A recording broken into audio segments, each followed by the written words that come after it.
Welcome to TerryWilson3.com, home of TW3. Are you ready to take your money, business, and life to the next level? You are worth more, and you're about to hear how and why. So buckle up and listen up as we journey to the next level.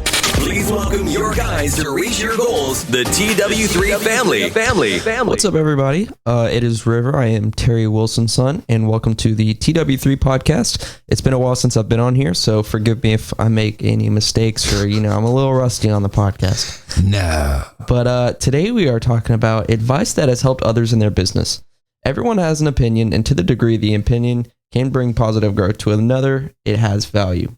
However, what makes these opinions offered as advice is they come from a wide spectrum of experienced business people.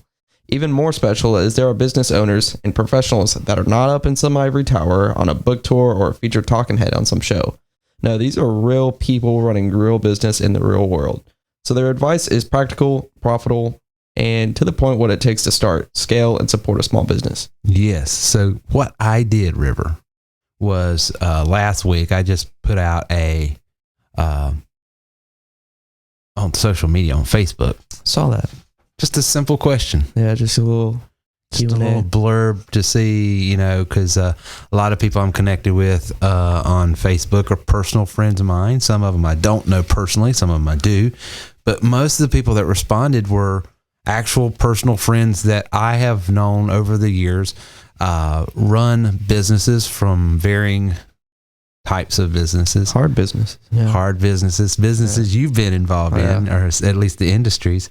And I thought some of the advice they gave was just absolutely incredible. And I was like, I'm going to use this as content for episode 536 because, I think, to the extent that you can glean information and advice from other people, the better off you are. I mean, why make your own mistakes when you can learn from the mistakes of others? Exactly. So before I get into some of these, let me ask you, what would be, just speaking to people that are your age and your group of peers, just starting work, starting their own career journeys, and starting to learn what it's like to deal with the business world and business people and business owners and all that. What advice would you give them?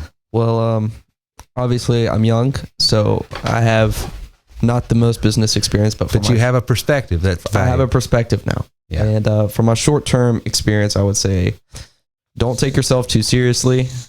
Things are going to happen. Of course, failure is inevitable. It's going to happen. So I would say just don't take it too seriously. Relax. And really, you could look at it from this perspective that everything's a game.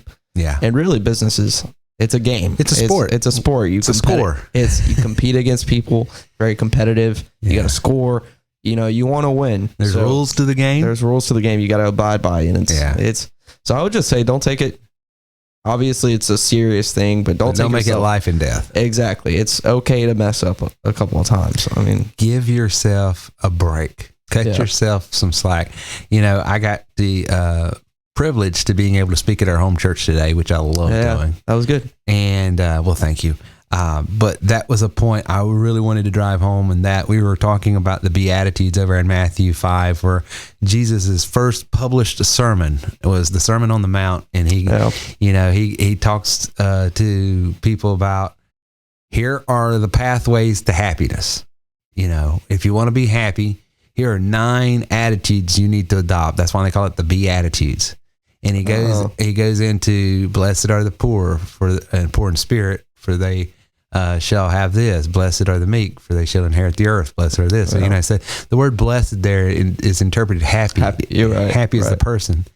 And one of the points I was driving home was that blessed are the merciful, for they shall inherit mercy or have mercy. Yeah. And the point I was trying to make there is to the point you were trying to elaborate on, which is until you learn to forgive yourself, and until you learn to cut yourself some slack, until you learn to be okay sometimes with everything not being perfect. Right. Until you're able to allow yourself that, you won't give that to other people. Absolutely. It's like you got to find peace within yourself. It's sort of like a big thing people say before you get into a relationship. You know, you're not going to find happiness with a relationship. You got to be happy with yourself first. Yes. My favorite one that you were talking about, the 9 points, was peacemaker. I felt like that resonated with me the most. Is just trying to find what's the word, diplomat. You know, trying to find the middle ground where you guys both, you know, see eye to eye on this one topic. Trying to bring peace. Exactly. Just making things at ease. Because honestly, when things are at peace, and I'm sure you know, when your business partners are at, you know, they're at ease, you guys have peace with each other, things go the environment's smoother. Peaceful. The environment's people work better, harder. They don't have this thing clouding their mind all the time. So I think that was a lesson. And people think all of this stuff is just, you know, just woo-woo stuff that's in religion. And right. And I would tell people there is a practical utility for understanding how to create environments of peace. Right. In a business world. Because you've been in enough companies and businesses, you know what it's like to be in an environment where there's peace and we're all working for the same common goal. Exactly, right. Because we all believe in the mission. We all believe in the people. We all trust the management. When you have trust in the management, you have belief in the vision. Yeah. And there's just a peaceful vibe about the place. You want it, don't bother you to get there early, stay there late, to go the extra mile, because you're wanting this place that now you have bought into. You're what's called a stakeholder now. Yeah. You're really wanting to see it succeed. And I think for employers, and you know, obviously I've never owned a restaurant, but my message that I would hope people see is, it's the old cliche, you take care of your employees, they will take care of you. I'm telling you, from an employee's perspective, if you're yelling at somebody, if you're just bashing them, making them feel bad, it doesn't make sense why they would want to be like, okay, everybody doesn't like me here, but you know, I want to do the best for this business, even though it's counterproductive. Right. With all this, like, you look at this and it's like, I don't know, this doesn't even seem ethical. Why would you want to support that? So it's the old cliche, you take care of your employees and you make them happy, they're going to make you happy, and they're going to take care of your business. And that doesn't mean you don't have standards that you hold. Absolutely. Yeah. You know, absolutely. but there is a right way and a wrong way to motivate people. Exactly. And when you attack people on a personal level, then you don't get the output that you need from them on a professional level. Right. I mean, both informs the other. Well, the question that was standing to the people on Facebook that I'm connected with was, what was some of the best business advice you've ever been given? And several people popped up and gave me some. And so I just want to go down these and get your reaction, and I'll react to them as well. But my buddy, and it's the shout out, we love you. We miss you. Some of the best memories in my life when I owned the music store right beside you as a neighbor. Greg Hayes, he's a longtime friend of mine, and he popped up and gave some advice immediately, and he says, the only way you fail is to stop trying. Absolutely. And so first and foremost, that was some great advice, and he gave just bullet point. Yeah. But I would tell you, you've seen your dad try several times and fail several times, but you've seen me succeed a couple times. And the only reason I was able to succeed is because I didn't quit. And the people you work for now and the people that you have worked for, I guarantee you, if you look at the ownership, whoever started that, it wasn't an easy road. No, yeah. And who have you followed in music and in sports and in comedy or in any area of life that you look to and you admire? Yeah. And don't see a story littered with failure. Absolutely. Yeah, you never see a comedian that didn't bomb. Whether they're the funniest person in the world or what, they have failed at some point. I would say you almost have to. Absolutely. It's necessary. It really is. I'm starting to sound like Jordan Peterson, but it's necessary. So if the top people of their profession still fails, everybody's going to fail. I mean, it's how it's going to work.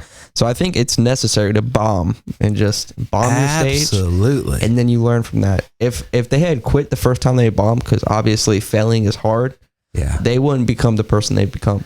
Well, it's cliche now. My age group, Absolutely.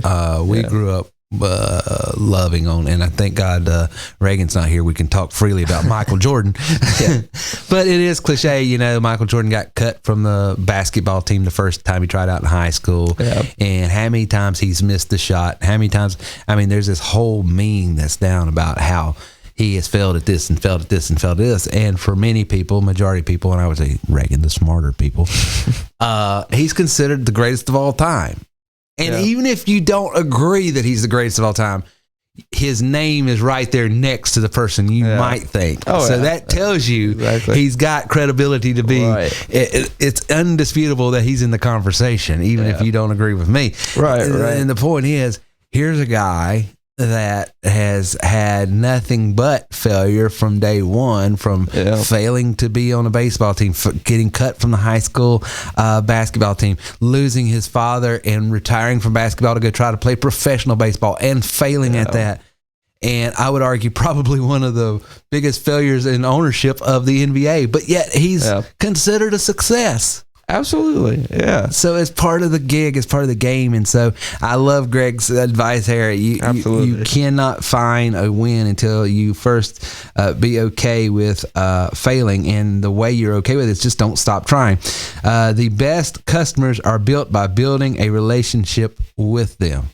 Now, here is a guy, I watched it. I've never been a restaurant owner. Don't know anything about that. The only restaurant I ever worked in was not even, I don't know if you call McDonald's a restaurant, but that was my first real job. But I will tell you, I was amazed watching him do his work. He would come out from the kitchen and walk around to every table and talk to everyone. And he literally developed a relationship with that entire community. I doubt there's very few people in our old hometown of Rutherfordton and even Rutherford County that does not know his name. Yeah, exactly. He knows, and it's not because it's just the name on the sign of some restaurant. I would watch him. He would go out there and he would talk to people. He would develop relationships with people. He knew their kids. I remember, I'm going to give a little shout out again to when we were down on our luck and losing the business and everything was going. I came by and he was asking how it's going, and I just said, it's not good. He gave us food at that time, and he says, if you ever need anything, you come to my kitchen. You always have a kitchen. Your kids will never go hungry. Wow. That's the type of man he was. He was connected to the community. To the community. And because of that, his customers knew him, and we were loyal. I mean, loyal to that man, and to this day, I wished he had a restaurant down here in Boiling Springs I could go to. Absolutely. The next one, he says, the eyes eat before the mouth. In other words, appearance is key in your product. You probably know a lot about that working in the restaurant business. It's sort of a cliche in the restaurant because you hear that so much. It's from what I hear, it's 70% of the food and the attraction towards the food and how it tastes good just comes from the eyes alone. It's only like 20-30% that comes from the actual taste and the flavor. Yeah, it's crazy. It's all about appearance, really. Well, I will tell you this, in our world, in the marketing world and online space, this goes to branding. Exactly. You could be the greatest consultant, business person, coach, lead generation marketer out there. But if your website looks like crap, if your branding looks like garbage, if branding is so because that's what it's the appearance. It's the presentation. In every profession I can think of, it's all about, you don't want a lawyer going to court in basketball shorts. It's like, it really does matter. It does. Presentation is everything. And I thought, coming from a restaurateur, I know truer words have been said in all walks of life and industry. Absolutely. That's why I'm always harping on people, get your own website. It's only $10 a month, and you could have a professionally built website. It looks good. You're gonna have something out there that's branded and looks like you know what you're doing, even if you don't. So I mean, that's the thing about it. Never undersell yourself. He says, never undersell yourself. And I will tell you, someone asked me the other day, well, how come you charge this for this? And you know what my answer was? Because people will pay it. Yeah. The market tells you what things are worth. Not my opinion, not your opinion. Right. The market. And the market is the arbiter of value. Right. You know what I'm saying? Right. You might have this opinion, I might have this opinion, but if the market is continuing to pay this, then that is what it's worth. And so many times I think people come from such a poor self-image and don't really, and here's the other thing, it don't even have to be poor self-image. I think, for instance, I can spit out a website in probably 15 minutes. Yeah. From top to bottom, finish to end, hosting, page development, everything. Yeah. 15 minutes. Wow. Now, somebody would say, well, it don't take you 15 minutes. You shouldn't charge for $25, $30 when I'm charging a couple grand.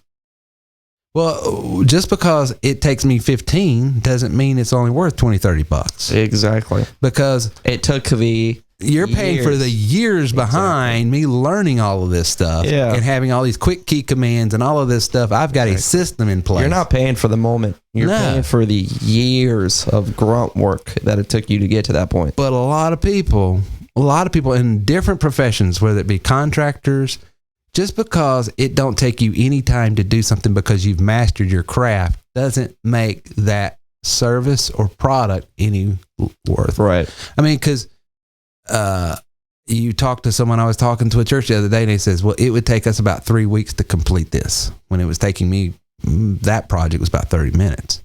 And I said, well, what's 3 weeks and 3 employees' time worth? And you start calculating it out, because they're having to start from ground zero. They don't know this. They don't know this. They got to go out and do this. They got to research this. Then they got to go and develop this. I've got all this stuff. Yeah, it only takes me 30 minutes, but it would take you 3 weeks for 3 different employees. Yeah. So, don't undersell yourself. Exactly. And then to the extent that I'm talking to my members, that's why it's so important that step 1 through 6, where we're teaching how to do web design, building, and funnel design, and all that stuff. If you're good at something, never do it for free. Never do it for free. I love that. So he says, never undersell yourself. If you sell cheap, the clients will be cheap. That is true. McDonald's, Walmart. I mean, just... Well, I tell you, the other thing is, back when we were selling at a certain price point versus what we're selling at now, there is a marketable difference between your clientele changes. Yeah. So that's good stuff. If you sell cheap, the clients will be cheap. The best customers, I love this one. You're going to like.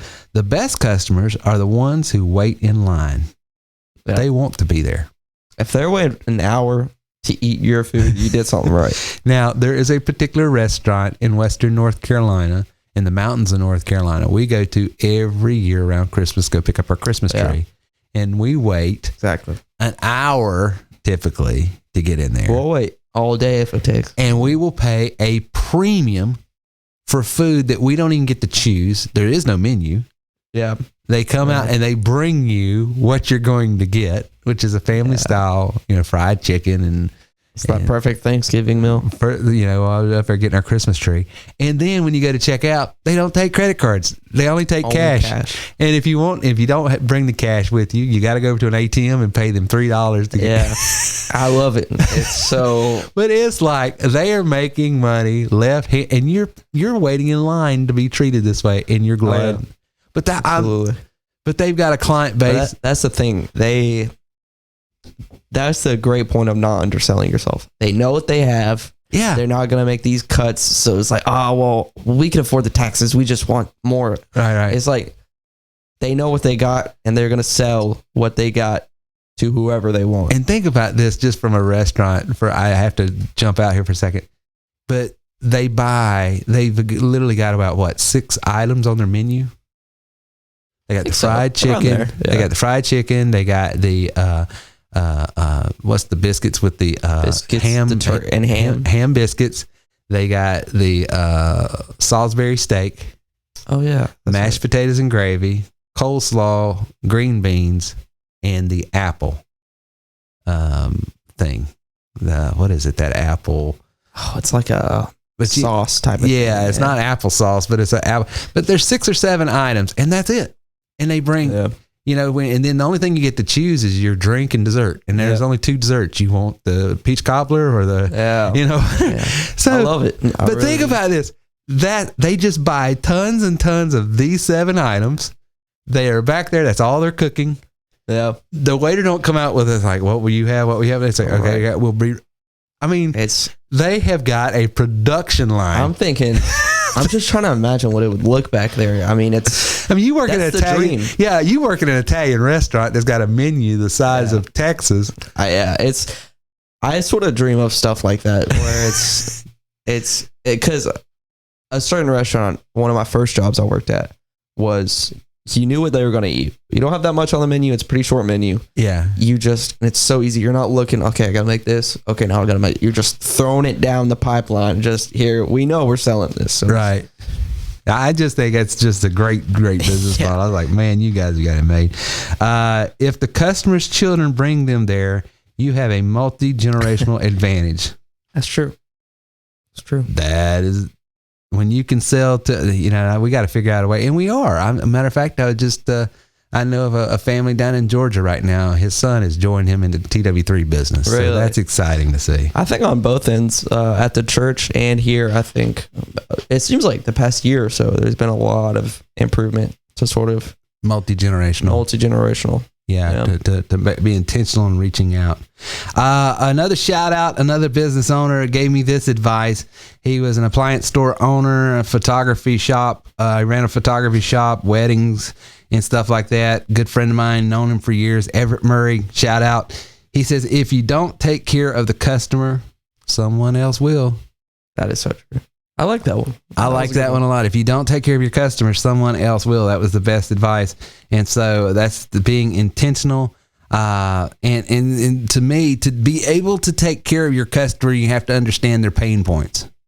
And I think that's what has, to this date, 14 years, kept us and sustained us. We understand our customers. And our customer's number one pain point is, I'm this independent salesperson. I have this insurance, this real estate, this product or service I'm wanting to sell, and I need people to sell it to. So they need leads. So, first and foremost, we've always and always will be a lead generation marketing company. And then after that, we started seeing other pain points, which was, I've got all these leads, but I don't know how to manage them. And so we got into customer management and stuff like that. So, right. But I don't think you can take care of your customer unless you understand them. So I love that advice. Now, my good friend, my brother from another mother up there in the Big Apple, former ADA, New York City, Neil O'Reilly, he says, here's his advice. Here's best business advice he could give. You ready? Watch the TW3 podcast religiously. Yes. I love that. Somebody send that. Listen, if a lawyer says that, it's got to be right. It's got to be right. I mean, come on. He's got his credentials on the line here. I will, but I'll spin off that. I think the best, the thing that Neil is getting at, and I would admonish you to do the same, I would encourage you, is constantly be feeding your mind with good content for whatever industry you're in. Yeah. If you are into comedy and you're wanting to really pursue that, then you need to be listening to podcasts about comedians and what they did. If you're into music, if you're into sports, if you're into business, mindset transcends all spaces and areas. It's so cliche because you could go to the point where you sound like this hippy dippy, we're all energy, but it really, you become what you consume. And it's not, you are what you eat. It really is, you are what you consume. If you're consuming this, you're constantly going to be thinking this. The good book says, as a man thinketh, so is he. Absolutely. You become what you think. It could come down to music. The type of music you're listening to, I notice when I listen to hip hop, I feel like more like I want to beat somebody up. If I listen to jazz, I just want to chill, man. I just want to chill, man. Reggae makes me feel like I'm at the beach. It's nice. Yeah. It changes you. No, there's something to, you become what you behold. You are a product of your environment. I mean, all of theology, psychology, biology, and sociology teaches us, no matter what discipline and perspective you want to view this from, it's important to surround yourself with good, positive information that's going to uplift you and bring you up and elevate your game and elevate your mindset and all that. So I think shout out to Neil O'Reilly. Shout out Neil. We love Neil. Now, a good friend of mine, go to church with him, contractor, does all kinds of work. I like to call him Michael McDuncan as a nickname, but it's Mike Duncan. He says, if you can only eat noodles because you can't afford steak, keep eating noodles when you can.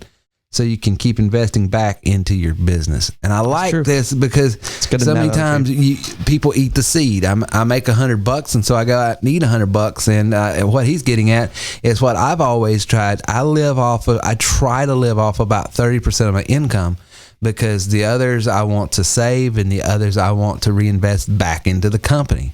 And I can't tell you how many times we've worked with startups and their first $1,000, they turn around and just eat it, rather than taking about half of that and throwing it right back into the system and turn that $500 into another $1,000, and then take that.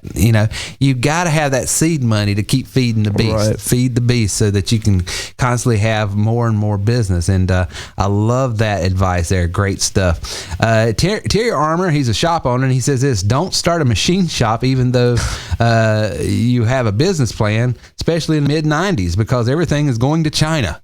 It is. So he's speaking from someone back in the mid 90s when NAFTA took hold. So you got to understand the context here in the area of the country, but it's still apropos to this day. If you're about to get into a business, if you're about to start a business, it might sound great to you on paper, but you better be aware of the times. Yeah. It's like if you started a phone company now, you are not gonna. You think somebody's gonna buy that? iFlash. I mean, you got to sort of know where you're at in the market and know what's going on. And, I mean, I'm trying to think of some analogies of where we're at today that would be apropos. But, I think right now our economy and our society and business is sort of in a little bit of a flux. I would be scared to try to predict anything. Right. Other than this, if COVID-19 hasn't taught us all one thing, and all of this crazy stuff going on in the economy, is a good side hustle and a good ability to work from home in some means is probably good for everyone. Just because I think you need to have something in the world, a little corner of the world that you own and can control, and have a little, because how much, I'm not saying quit your day job, but how much more confidence would you have? How much more, less stress and worry and not feeling so anxious what kind of state would you be in if I knew that if for whatever reason I got fired tomorrow, or it got so toxic at work I just couldn't take it anymore? How much more freedom would you feel? But I can fall back on this thing over here I got going. Right. Exactly. I just think it's a great place to put yourself in. William Israel, he's a financial advisor. He says, never give up. That's his best advice. Just don't give up. I thought that was some just great advice, and it goes back to some of the points that Greg was talking at the beginning. The only surefire way, the only guaranteed way, the only way that I know that I can guarantee you're always going to fail if you do this is if you quit. If you quit, it's over. You cannot win if you quit. Yeah, exactly. But there's still possibility if you keep going. Right. Yeah. It's never impossible if you keep going. That's right. Patrick Yancey says, solve prospects or clients' problems and you will find eternal success. So when we solve their problems, and this goes to marketing, and, I'm learning this and I teach this, and it's amazing that I still have to learn this.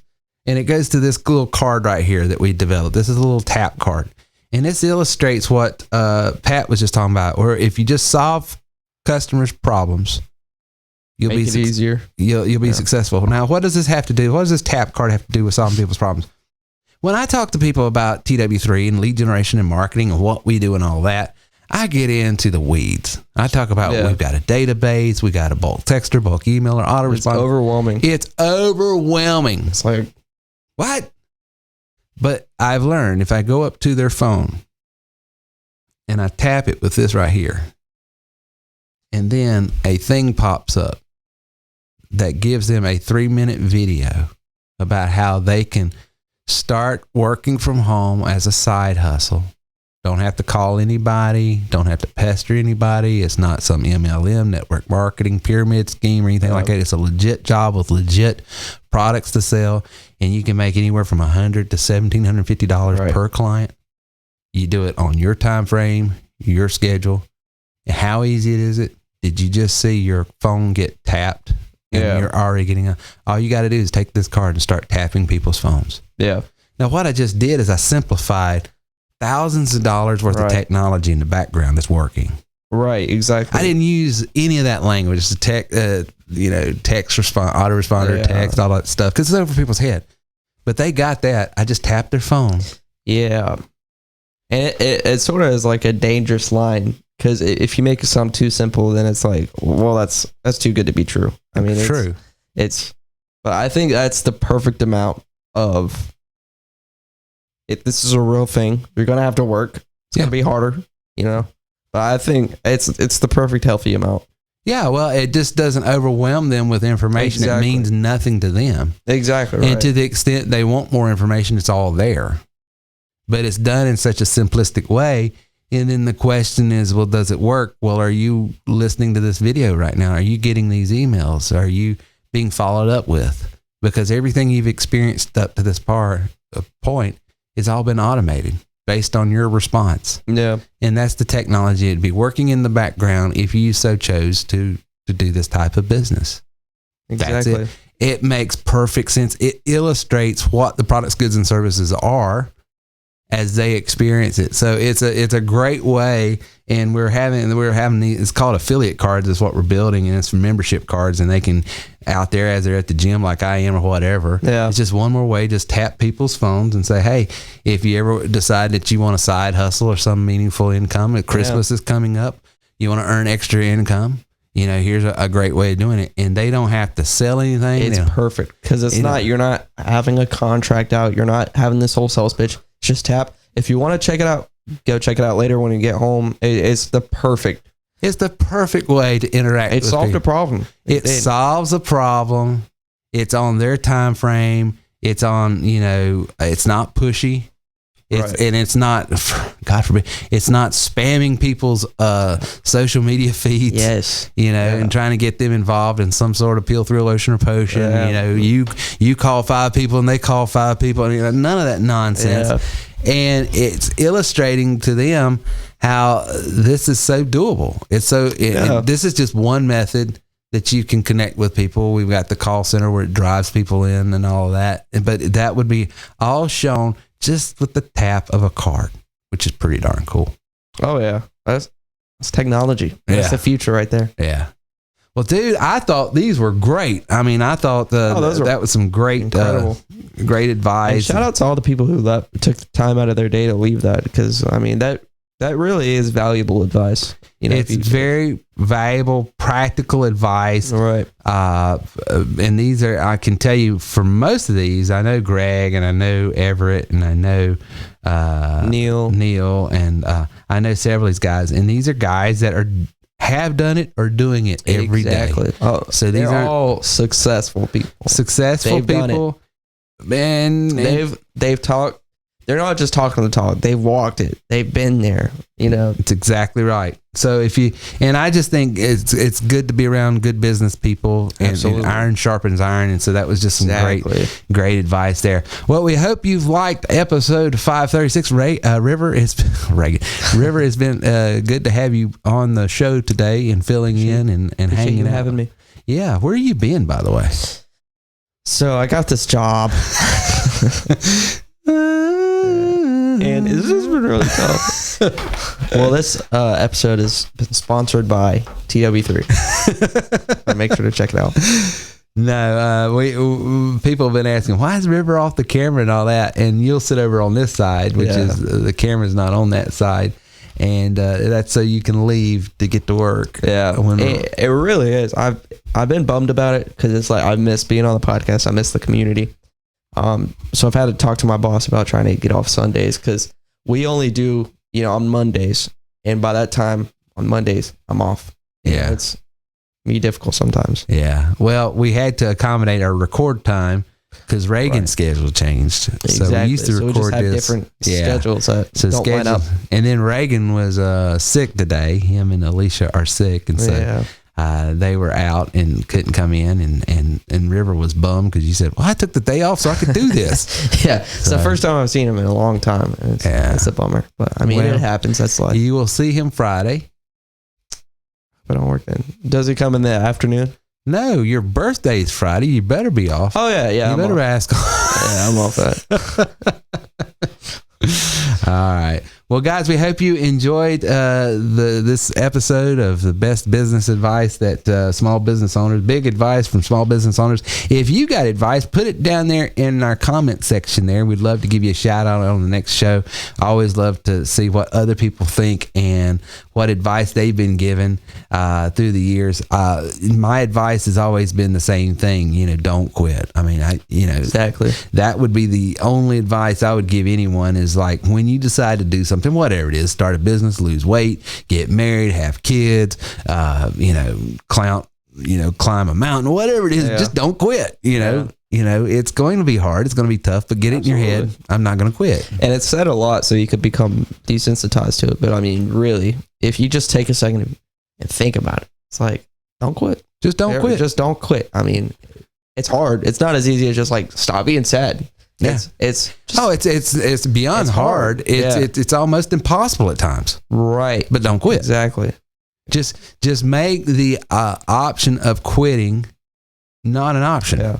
Just take you gotta think your mind doesn't have your best interest at times. You gotta listen to something outside of your mind because it does not always have your best interest. My first 8-9 months of working out, it was amazing to me how I had to constantly tell myself, don't quit when I was on that. And then I'd get past that 15-20 minute mark and then I was fine.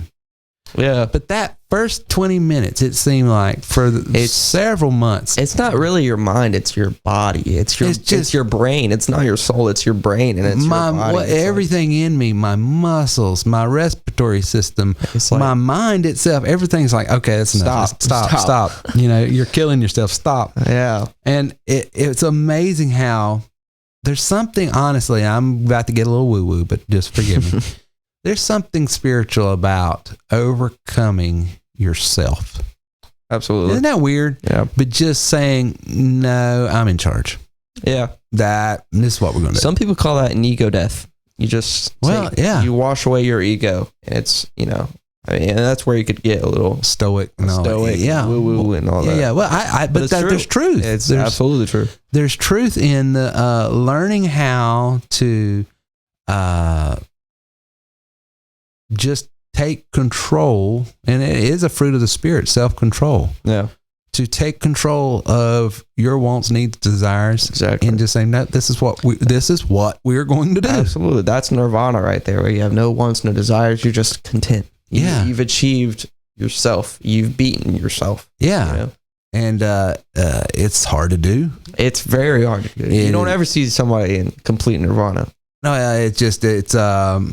But if you study behind anybody in any walk of life that has had any level of success, they've all had the same path. And the path was, this got in front of me and I overcame it. Yeah, exactly. Everybody. Exactly. I pushed past some. Have you ever listened to, was it David Grogan or Goggins? Goggins. Yes, David Goggins. Yeah. Dude, that guy. He's a character. He's a character. I tell you, if he don't motivate you, he'll make you want to wake up at 6 a.m. and go for a 200-mile run. He's crazy. He's crazy. There is the best way. In a good way, but there's a wire loose with that guy. Yeah. It's just, he's a machine. He's achieved something that's more than we could even talk. We could even put into words. He's on a different level in every way. If he feels like quitting if there's any weakness he finds in his body, he goes on attack mode on that area of his. He feeds off, and he's even talked about he feeds off his body wanting to stop. He said his favorite part of the race is, when he's down 150 miles and everything in his body is telling him to stop, like his feet is all messed up and injured. That's his favorite part. He loves fighting that part. He loves attacking that part because something happened to him in the Navy where, they He was did the hell. trying to be a Navy SEAL. Yeah. What was it? What's that called? The Hell Days? Hell Week. Hell Week. Hell Week, trying to come out with the Navy SEAls. And he was in the water for hours having to keep afloat. Yeah. All of that. And that's where he found He found there was a switch clicked on the inside of the him. fight. That just and it's almost become a drug to him. Exactly. To where he really He's got addicted to it. He's got addicted to that point of feeling like you're going to die. Yeah. And you got to push past it. Absolutely. It's crazy. It's unusual. So if you guys haven't picked up on any, is it Goggins? David Goggins, yeah. David Goggins. Joe Rogan has the best. If you want to get into him, Joe Rogan has the best episode with him where they talk and he lets loose and. Yeah, and that just warning to my brothers and sisters, there's some language. Not just some language. He swears literally more than anybody I know. It's worse than South Park. It's worse than the worst rap you've ever heard. He will use language, but if you can look past the language, there's a message. There's a message of don't quit. Yeah, absolutely. Oh my word. Well, me and Reagan had this last episode. I'll ask you, did we really land on the moon? Oh, out of left field. I really haven't looked into it. I don't know enough information. I would say just because I'm brainwashed. Yeah. That's what we keep going back. Yeah. But we've never been before. They lost all the paperwork. Yeah. We'd go through all of just these in years. But we probably. But we couldn't go to Mars in 60 years. Whatever. It's whatever. No, it's a lot of things like that make me question reality. It makes me think: is this a simulation? Yeah, are we all under some weird thing? Well, guys, we hope you enjoyed episode 536 of the TerryWilson3.com podcast. If you would like to get one of these tap cards yourself, you can go over to TerryWilson3.com/store and it's sold over there. If you remember, we gave out the discounts in the mastermind a few weeks ago, so check that out. There's all kinds of new usage that's going to be coming out, training on that, how to get people in your funnel, how to build this as a business card, how to set appointments, how to share files. There's all kinds of things that you can do with that tap card right there, and they are being shipped now. So for you guys that's already ordered some, you should be seeing them in the next week to 2 weeks. Give 5 to 10 business days because this is regular snail mail. But until next time, we will see you later. Thank you for listening to our show today. If you have any questions or would like to speak with us about your goals, then please call or text us at 864-507-9696. Reach out to us online at TerryWilson3.com.